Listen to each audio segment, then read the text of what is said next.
જ્યાં વહેતી નદીઓ આપણને સતત પ્રકૃતિની શક્તિનો અનુભવ કરાવે છે, ત્યાં એક વ્યક્તિનો જન્મ થયો જેણે કુદરતની ભાષામાં જ ધીરજપૂર્વક જવાબ આપ્યો. ફૂલ ઉગાડનાર વ્યક્તિ હેલી વોર, પદ્મશ્રી 2026. ભારતના દૂરના પૂર્વીય પર્વતોમાં જ્યાં ચોમાસું પોતાની વાર્તા, તેજ ધારાઓ અને તોફાનો દ્વારા લખે છે, ત્યાં લોકો પ્રકૃતિ સાથે લડતા નથી, તેઓ તેને સાંભળે છે.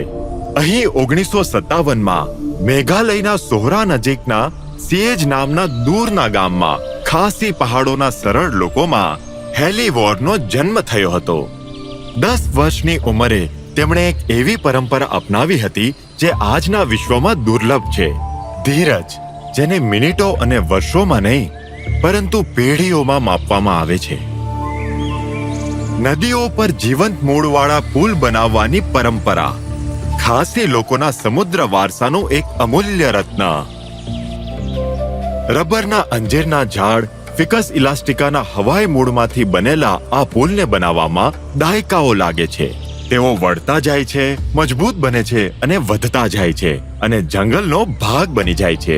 તે માનવ કૌશલ્ય અને પ્રકૃતિની શક્તિનું એક અદ્ભુત સંયોજન છે. મારા દાદા મને જંગલમાં લઈ જતા. ત્યાં કોઈ મૂળ પુલ નહોતા અને લોકોને નદી પાર કરવા માટે માઇલો ચાલવું પડતું હતું. અમારો ખેતરોમાં જવાનો આ જ રસ્તો હતો. મારા દાદાએ મને બતાવ્યું કે જીવંત મૂળમાંથી પુલ કેવી રીતે બનાવવો. તેમણે મને મૂળ ચૂંટવા અને તેમની સંભાળ કેવી રીતે રાખવી તે શીખ્યું. નદીના બીજા કિનારે તેને સહારો આપતા શીખ્યું. જ્યાં સુધી તે મજબૂત ન થઈ જાય, તેમણે મને કહ્યું, આ પુલ આપણને ફક્ત નદી પાર કરવામાં મદદ જ નહીં કરે, પરંતુ તે આપણી ઓળખનો પણ એક ભાગ છે. તેમની જવાબદારીઓ મરી અને સુપારીના બાગોના કામ હોવા છતાં હેલી વોર ખાતરી કરતા રહે છે કે પુલોની જાળવણી કરવામાં આવે, તેમને સાફ કરવા, તેમને મજબૂત બનાવવા અને તેમના વિકાસને દિશા આપવા માટે. કારણ કે જીવંત પુલ ક્યારેક ખતમ નથી થતો, તેને એક જીવની જેમ સંભાળવો પડે છે. આજે દર વર્ષે 10,000થી વધુ પ્રવાસીઓ આ અદ્ભુત રચનાઓ જોવા માટે સિયેજની મુલાકાત લે છે. તેમની સુંદરતા, તેમાં રહેલી બુદ્ધિમત્તા અને એવી ઇજનેરીથી આકર્ષાઈને જેનાથી કોઈ પ્રદૂષણ નથી થતું.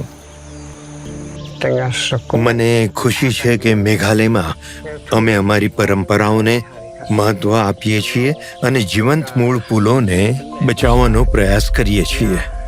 તેનાથી મને ફક્ત આદર જ નહીં, પણ મારા પરિવાર, મારા ગામ, મારા દાદા, મારા પિતા પ્રત્યે પણ આદર મળ્યો, જેમણે મને પ્રકૃતિ સાથે રહેવાનું શીખ્યું, તેની વિરુદ્ધ નહીં.